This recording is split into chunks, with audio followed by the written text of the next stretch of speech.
All right, 7:12 a.m. I'm in the beautiful sunny California. I've been in Washington State, that's where I live, since about summer.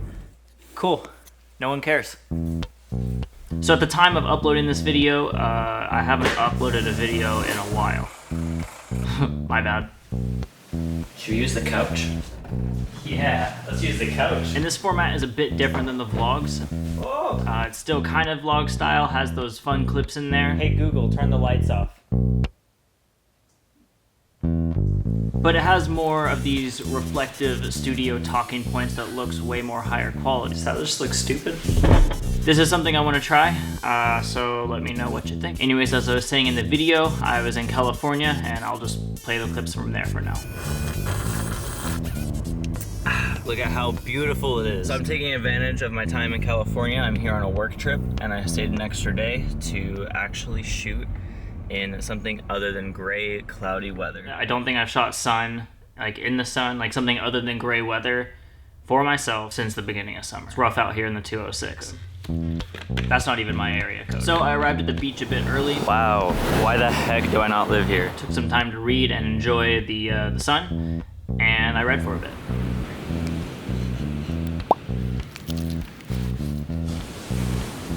This is Kristen. She's a photographer and a model, and we followed each other on Instagram for a bit. I hit her up to shoot, we set up a time, and no one bailed, so that is a success. Oh. Work as well. What do you do for work? I work. Say hey. Hey. It's it's a little RX-7. It's a little RX-7.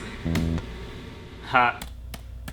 An RX-7 is a car that Mazda manufactures. It's not a camera.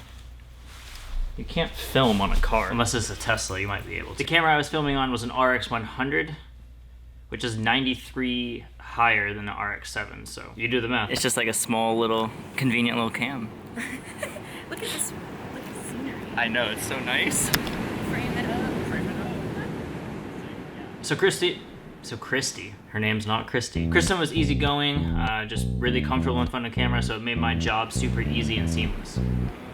I had a GoPro on the top of my camera, which I let roll the whole time, and let's step in the light, and then look at me from right there. You can see behind the scenes of how I'm directing her, how she's moving, how I'm working with light. You're basically what my camera is seeing, and so I actually run a Patreon. You can check that out on to see the full length of that. I just got this camera, so I'm still kind of learning it. Oh, Sony. Yeah. Ah, okay. I made the switch. I did, no. Yeah.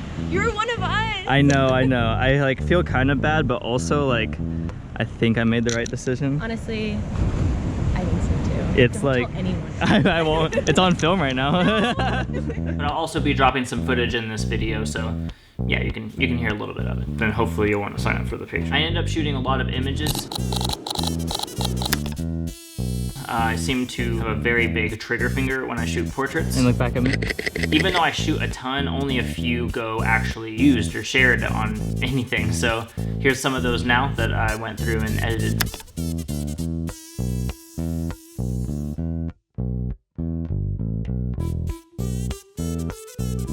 I'd say I shot quite a bit more than usual. I was using a new camera. It was just, really a fast shutter. I think I also wasn't really taking time to look at the images I was shooting. I'll usually like to look at the images, share them with the subject. We can both look back and forth with them, and actually I think helps a lot with your shoots because you get feedback on what you like and you get feedback on what they like and what you and they don't like too. I think it creates a better product, and I just didn't do that here because I'm an idiot. All right, let's see how my... You got it. You got it. High foot. Nice. Oh. Wow, Easy. That's the most exertion I've had to do in a long time.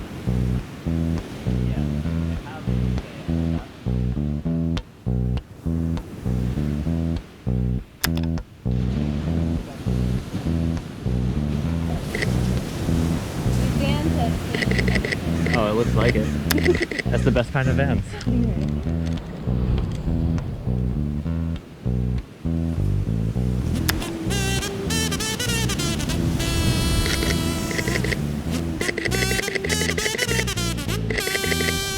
Can I hand you this?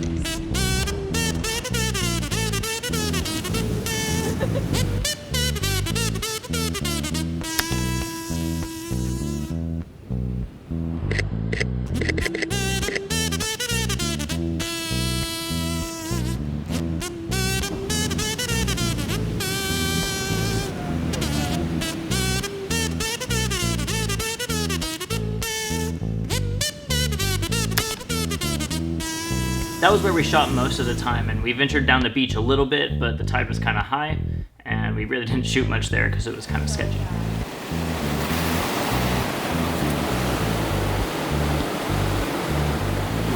Woohoo! I shot a few motion capture shots, just a high shutter speed and letting it rip.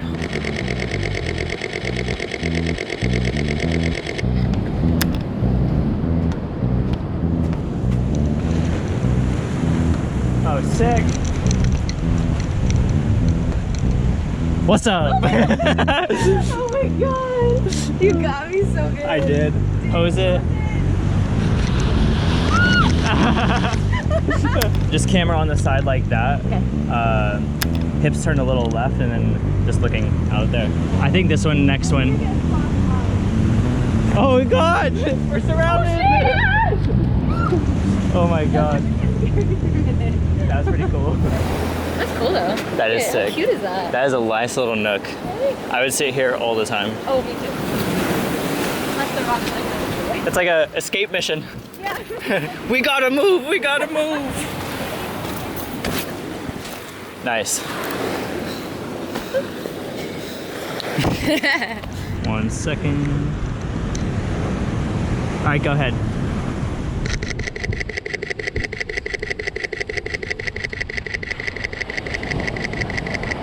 Nice. Okay, I want to do the same thing. I'm gonna darken my variable and try to get it blurry. Yeah. Yeah. I had one more idea I wanted to try. I'd been sitting on it a while, and I actually had all the gear that day to execute it. Hold. So this was the piece of gear I needed. It's a little variable ND. Basically, what it does, an ND filter is just one solid dark thing. It's just a dark filter that goes on your camera, but if you have a variable ND, you're able to change it. I don't really need one now though. So I wanted to get a shot of someone running, but I wanted it to be blurry. And when it's really sunny outside, you have to have a higher shutter speed. And you can crank your aperture really high, but I didn't really want to like crank it at f/22 because even though it would be blurry, like everything would be in focus. Technical stuff I don't want to get into, but trust me, I'm a professional.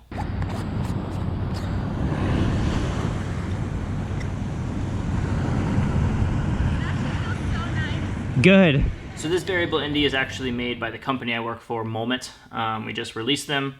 This is not a paid ad. This is not, I think it actually would be illegal for me to get paid by promoting this. If not, use my film. This is something I use a ton for filming. It is just easy to change your exposure on the fly, as well as keep your shutter speed where you need it when filming. So I decided to take it to photos, and this is how it went. Go. Whoa, shit! Yes! Right on. I was not paying attention. My feet are soaked. As you can see, it looks slightly imperfect, a bit blurry, which is exactly what I was going for. And also our feet got completely soaked. I actually got back on the airplane with wet shoes, which was sick. Let's do one more. Take a few steps forward. All right, whenever you're ready.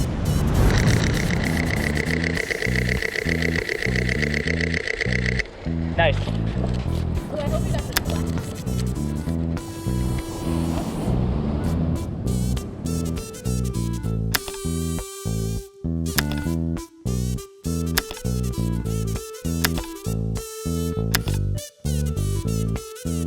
Yeah, that's pretty much exactly what I wanted, so I was pretty stoked with that outcome. So that was pretty much our shoot.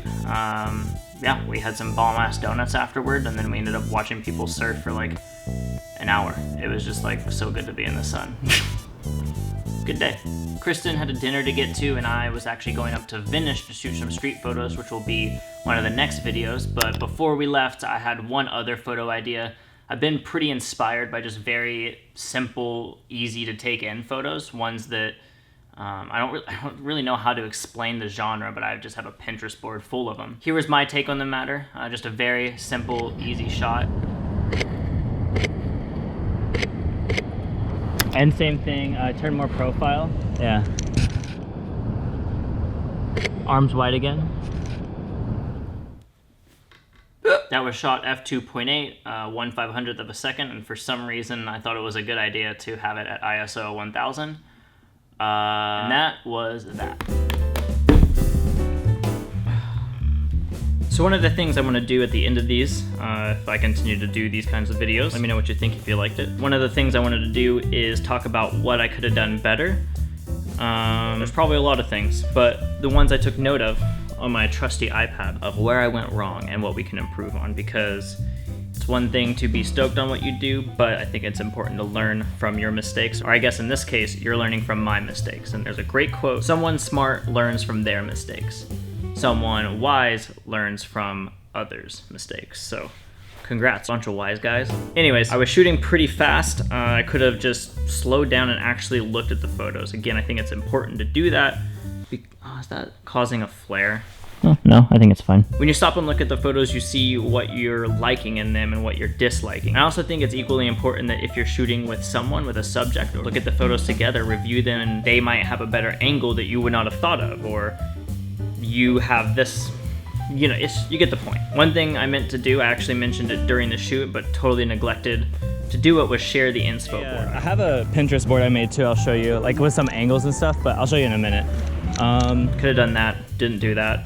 Oops. I could have came in with some ideas written down. I usually do this. I didn't really know where we were going though, so I didn't know what the landscape was I was working with, but I always do like to come in with some ideas written down. I guess I kind of did with the blurry shot as well as the very last like simplistic shot. Yeah, so maybe I excelled in that. I actually haven't done portraits in a while too. I've been shooting mostly just lifestyle stuff, hence like wanting to shoot that running thing, and like that's more of a lifestyle type shot than just a straight on portrait. So I guess I couldn't have like done this better necessarily, but I'm stoked to like try to shoot just more portraits in general. It's fun to create with just a portrait thing. I usually enjoy working with multiple people or like an activity or doing something, so just portraits is actually, I find, a bit more challenging for me. So I guess one thing I could do better is shoot more portraits. And this brings us to my last point, which is this was the first time I was using this camera for photos and I neglected to learn it prior. I'm not a big instructions guy, but I should have been in this case because the Sony a7 III has a lot of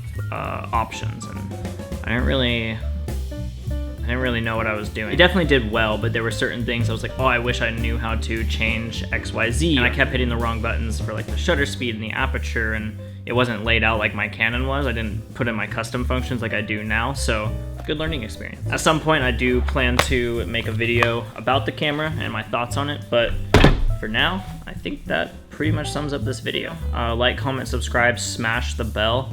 I think that's what they say at the end of videos. So I'm trying this new format with my videos. I hope to post more like this as time allows. I see it as a way that I can look back on photos and share my thoughts on them with you guys, and hopefully that drives a little more value than just a vlog. Like, the vlogs are fun, but I want there to be a little more essence to it, a little more value than just me kooking around. But let me know what you think. I mentioned earlier that I had a GoPro on top of the Sony, so you can find those full-length clips on my Patreon, which is linked below. And you can also see a behind-the-scenes screen capture of how I edited some of these photos. That's also on the Patreon, so that's my plug for Patreon. That was a stupid joke. Man, I feel like I'm forgetting something. What do YouTubers say at the end of their videos? It'd say see you next week, but I don't know if I can edit that fast right now. I have a lot going on. Cool. Alright, I can't figure out what else to say, so I'm signing out.